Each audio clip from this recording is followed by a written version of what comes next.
শোন, একটু আগে আমেরিকার প্রেসিডেন্ট ফোন দিছিল, কয় শিয়াল ভাই আসেন রাজনীতি শিখাইয়া যান।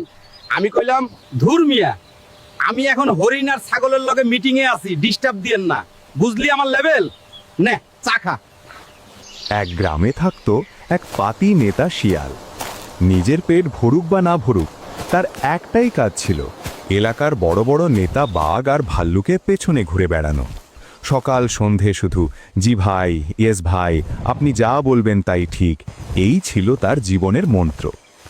গ্রামের মোড়ে দাঁড়িয়ে সে বড় বড় কথা বলতো।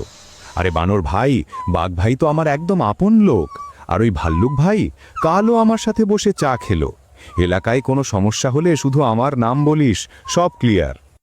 গ্রামের সবাই মুচকি হাসত, কেউ বিশ্বাস করত, কেউ করত না। একদিন কি হলো, শিয়াল মুরগি চুরি করতে গিয়ে হাতে নাতে ধরা পড়ে গেল। গ্রামবাসীরা লাঠি নিয়ে তার পেছনে ছুটল। ভয়ে কাঁপতে কাঁপতে শিয়াল দৌড়ে গেল বাঘ ভাইয়ের গুহায়।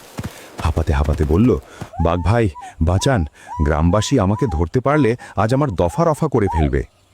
বাঘ চোখ মেলে তাকিয়ে বলল, তুই কে রে, চিনি না তো, ভাগ এখান থেকে, ঘুমাতে দে আমায়। শিয়ালের বুকটা ধক করে উঠল। তড়িঘড়ি করে সে দৌড়ল ভাল্লুক ভাইয়ের কাছে।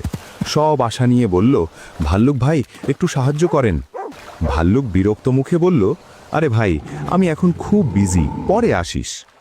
কেউ এগিয়ে এলো না, কেউ শিয়ালকে আশ্রয় দিল না। অবশেষে ভয় আর লজ্জা নিয়ে শিয়াল জঙ্গলের গভীরে একা একটা গুহায় গিয়ে লুকালো। সেখানে বসে নিজেই নিজেকে বলতে লাগলো, আহা, দিনরাত যাদের পা চাটলাম, আজ বিপদে পড়ে বুঝলাম আমি আসলে কারো ভাই নই, আমি ছিলাম কেবল তাদের ব্যবহারের এক কামলা। নিজের যোগ্যতায় পরিচয় গড়ুন।